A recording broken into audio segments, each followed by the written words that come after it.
Hi, it's Tara Green. I want to talk about this quite amazing Leo full moon here today, February the 16th, 2022 at 11:56 or 11:57 a.m. Different software calculates it differently. My software makes it, sorry, I'm just going to adjust this here. My software makes it 27 degrees 59 minutes of Leo on this chart. So you can see the sun and the moon here directly opposite, right? So a lot of other things are at 27 degrees, which is quite significant. So the 27th degree is in the last decan of Leo, which is ruled by Mars, and the last decan of Leo. Okay, now 27 degrees also is where Pluto is, and there's Pluto there. So Pluto is there, and the north and the south nodes are actually at 27. Now, this is calculating for the true node. If you do the mean node, it would be up to 27, but basically they're very, very close to each other. So the sun, the moon, Pluto, and the nodes of fate all at 27 degrees. So that's very, very, very, very significant, okay? So if you have any planets at 27 degrees of fixed signs, which would be Taurus, Leo, Scorpio, or Aquarius, of course, or 27 degrees of cardinal signs, which is Capricorn, Aries, Cancer, or Libra, that would also factor in. And then if you've got planets at 27 degrees of fixed signs, we're covering everything here except the mutables, that would be Taurus, of course, Leo, Scorpio, where the south node is, and the sun. So you can see there's actually a big fixed square there in this chart, a grand square. So there's that dynamic tension in the chart. Now I have set this to Ottawa, Canada, because I'm in Canada, and I think the whole world's been watching Ottawa, Canada, and the Prime Minister Trudeau come down very, very heavy against these innocent truckers. So the whole world is watching as he's, called them terrorists and really unleashed a War Measures Act on them, and it's totally illegal. So that's why I've set it for here. So in this chart, for that time, you can see the sun is, of course, right up on the midheaven. It's almost noon, of course, when the full moon happens. We won't see it here. But then the ascendant here is what's rising. It's 21 degrees of Gemini, and Lilith is right on that ascendant. So Lilith is the rejected dark feminine. She was the first woman. You don't mess with Lilith, okay? Her power is incredibly fierce, and she refuses, just like Trudeau is doing in a way. But the people will also, anybody who's been rejected or told they were bad, that's what Lilith represents. Okay, she's also like Eris, the dwarf planet Eris. Very also, where is Eris? Eris is at 23 degrees Aries right now. But anyway, Eris and Lilith are both at 23 degrees, also quite significant there. So Lilith on the ascendant in Gemini means there's a kind of polarity and a duality, and it's about communications, which is also the 27th degree is a Gemini overall degree as well. It has to do with communications in degrees theory by the that astrologer who passed away, the Serbian astrologer. So 21 degrees of Gemini means there's a split in communications. There could be double talking, flip-flopping. I don't want to go into the politics too much, but anyway, there is Lilith very prominent, kind of running the show opposite the part of fortune, which is at 21 degrees of Sagittarius. Okay, so we can also see the other thing that's going on here, very rare and very special, is Venus and Mars are having their conjunction today as well at 9:29 a.m. That's Eastern Standard Time. The full moon is a couple of hours later at 11:56 a.m., but very, very auspicious to have Venus and Mars come together at the 16th, but you always count up the 17th degree of Capricorn. So again, if you have planets at, within, I would say 5 degrees of Venus and Mars, usually approaching is stronger than leaving, but also Vesta, the goddess of investments, is there too. Now, Venus and Mars, when they come together, represent the divine couple. You got to remember that 2022 reduces to the number 6. So overall, this year is all about that Gemini lover's choices, which is also the sign of Gemini. You see how it's all fitting together? These are all messages from the cosmos that, we need to kind of figure out. So Venus and Mars together, a good thing in Capricorn could be kind of dry and reserved and mature and patient and persistent and difficult, because Saturn is going to test them, and Saturn's at 17 degrees. So Saturn is actually what they call semi-sextile, 30 degrees away from Venus and Mars. And Saturn rules Capricorn and Aquarius right there. Saturn and the Sun are both pretty much equal degrees. Saturn is 5 degrees away from the midheaven, and so is the Sun. So the midheaven at 22 degrees of Aquarius, remember we're in 2022, is also really important here. So this is a difficult time of stress, even though it's all Aquarium, the Sun and Saturn. Those stresses in terms of communications and surveillance and kind of high-tech energy. Aquarius rules the internet. But this Sun and Moon, the Moon in Leo is almost on where the traditional star Regulus was, now moved into 0 degrees of Virgo. That was the courage and the heart of the lion, and that opposition between keeping a cool head, which is the Sun in Aquarius, and talking to the grassroots people. There was a few, I think, infiltrators, and that got into this. Grassroots truckers, which are not anti-vax, they were just anti-mandates. It's been totally skewed by the media, but you want to keep a cool head and not react with an iron fist, right? Because Leo, remember, is ruled by Mars in this degree, okay? Venus and Mars are together, so it's all about love.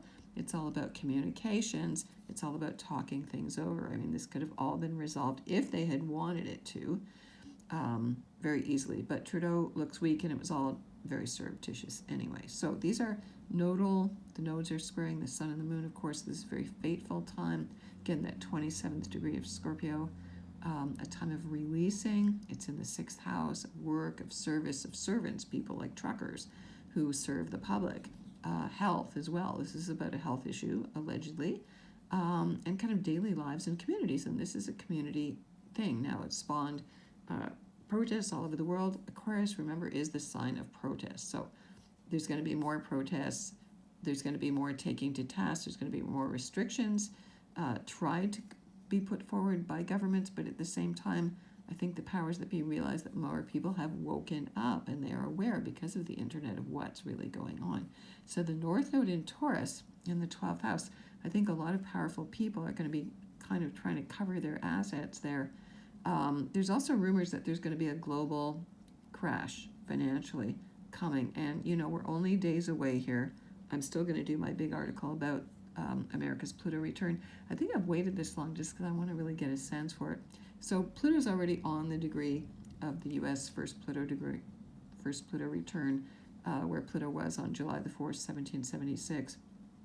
And so again, this 28th degree, very, very powerful here. So the revolution is already in process. I mean, they're trying to start a war with Russia and the U.S.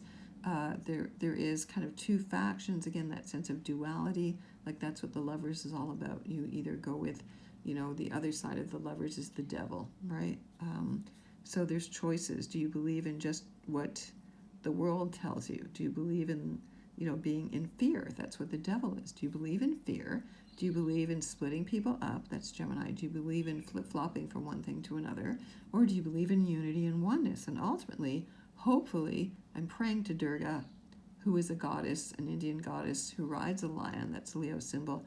In Indian Hindu mythology, when the world was falling apart and all the demons were about to take over, which is exactly what's really going on right now. It is a fight, just like in Star Wars, between evil and the good, ordinary people waking up. Durga was the only one who could be called upon. She was stronger than all the gods and all the armies of the gods. She was the one you call in to destroy the demons. So I've been praying for Durga. I feel like I really need to do a daily ritual, which I probably should film, to really call her in, to call in all the higher energies, entities. Jupiter is in Pisces there, right at the top of the chart in the 10th house, where he's very powerful, ruling Sagittarius as well, which is the descendant there. So Jupiter in Pisces calling upon our guardian angels, calling upon the beings who created us here, calling upon freedom and liberation and being able to travel and being able to speak our minds and our truth. That's Jupiter. Jupiter represents sacred law. So sacred law supersedes any man-made laws. Whatever the New World Order is trying to do, Jupiter in Pisces, you call in those 24 elders to, pass judgment on the evildoers and eliminate them, stop them in their tracks. I do believe in miracles. So we want to pray for all of that to come true. Okay? So Jupiter and Pisces. Also be aware of what your dreams have been like. Uranus and Saturn are still, although they're separating in their square, it is still in effect. So again, we're seeing this power struggle between the old factions. Saturn still represents old factions that don't want to budge, and Uranus in Taurus, also very stubborn, don't want to budge. So this is, again, standoffs, fixed signs. Many people have been so super saturated by the media. They just want to believe everything the media said. And even today, the Ontario Premier, Doug Ford, said, forget the masks, forget the mandates, we don't care about it. Let the unvaccinated people be, it's their free will.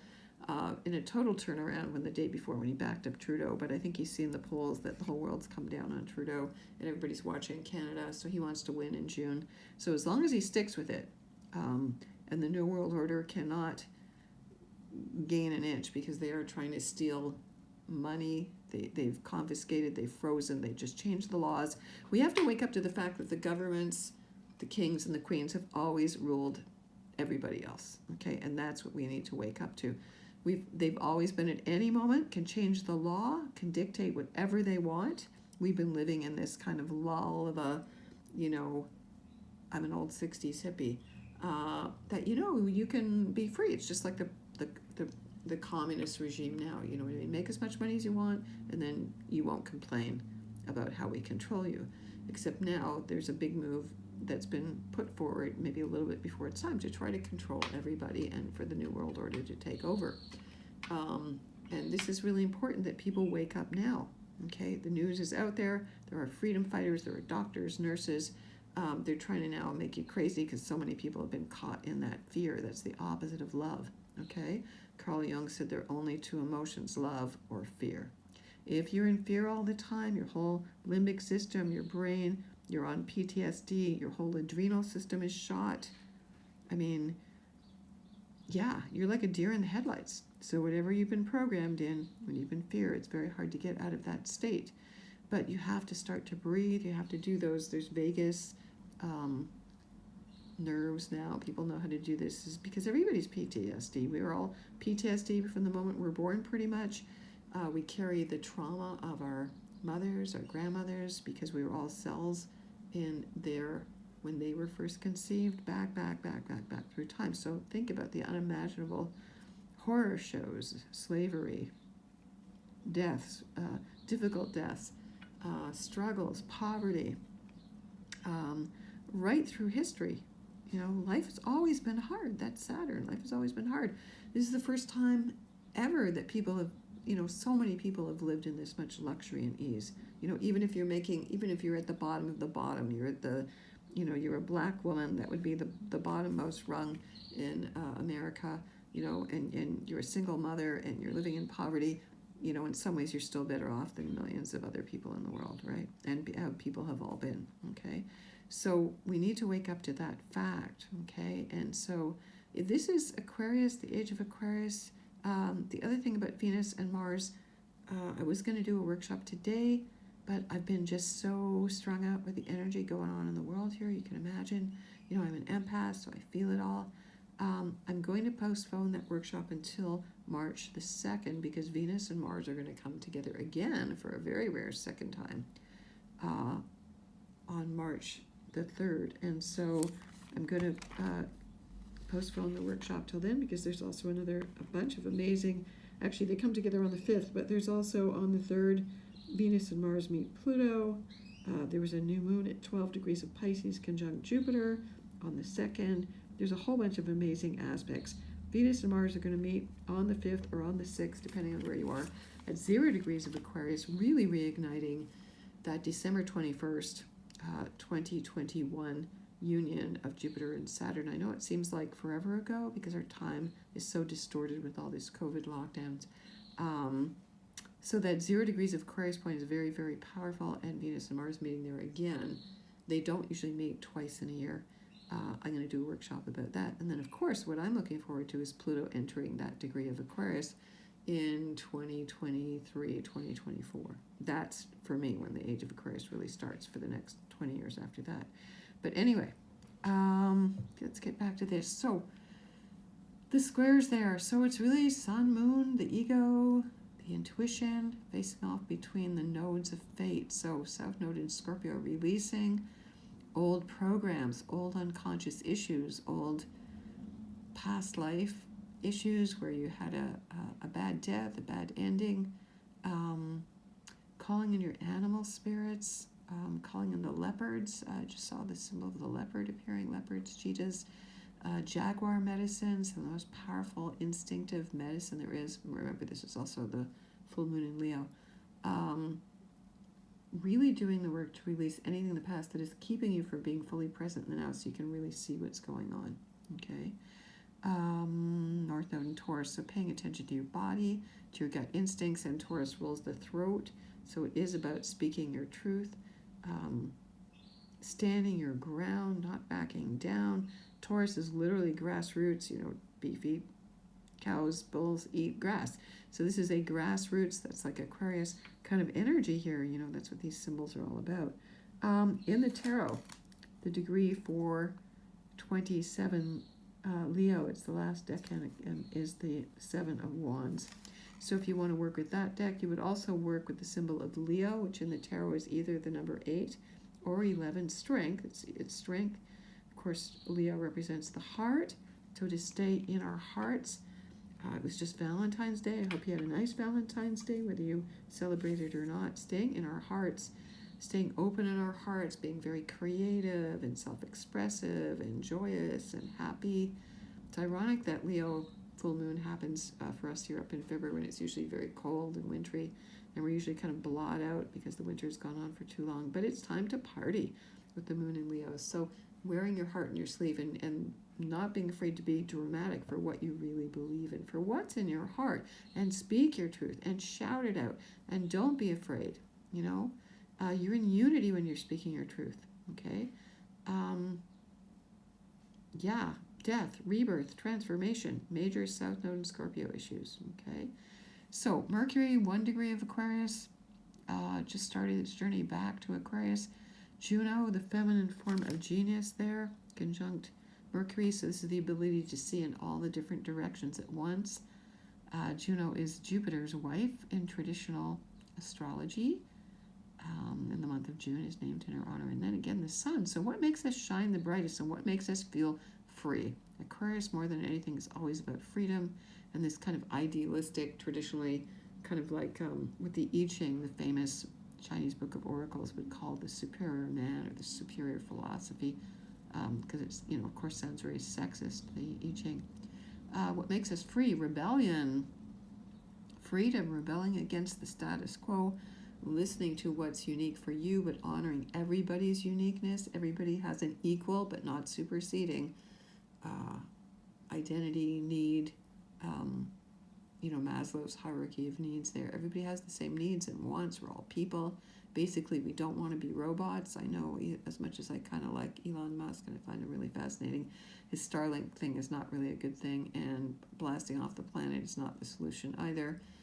And yes, cryptocurrencies. So there could be something's holding crypto back because of this big fixed square at the moment as well.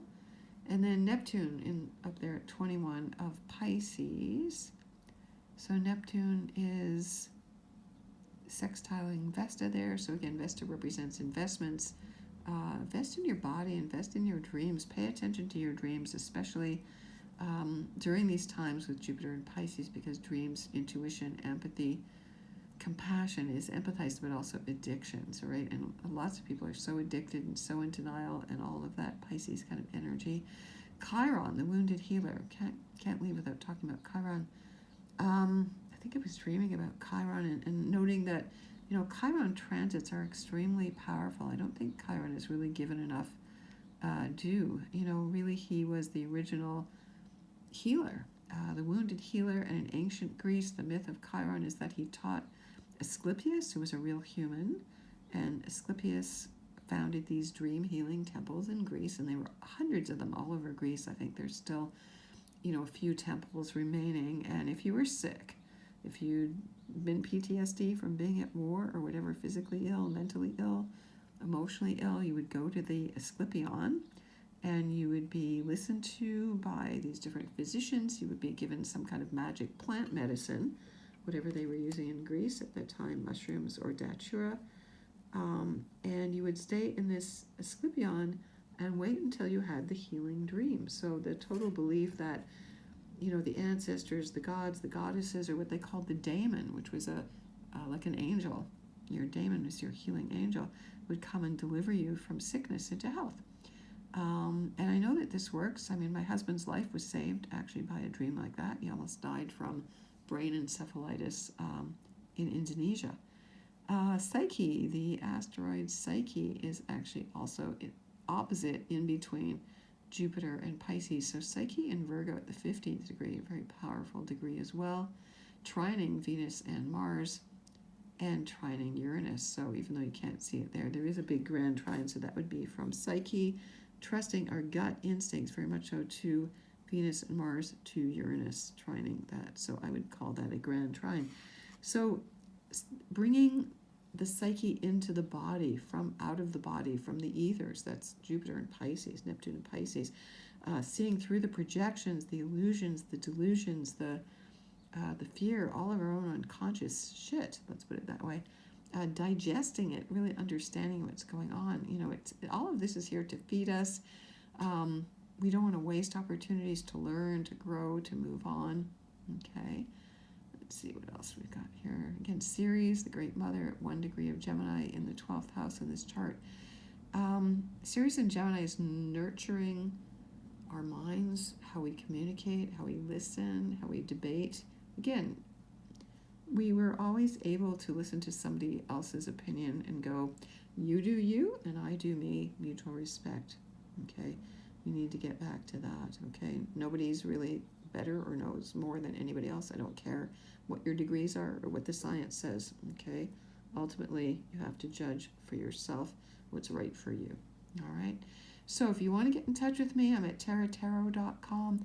You can please subscribe to my YouTube channel. You can follow me on my blog at infinitynow.wordpress.com. I'm on Instagram. I'm on Twitter sometimes too. A lot on Twitter actually, and on TikTok. So I hope you enjoy this. I will come on live and also pull some tarot cards for you tonight, February 16th at 8 p.m. on Facebook on my main page, which is Tara Green Tarot Astrology Consultant. So I'll see you then. Sending you many, many blessings.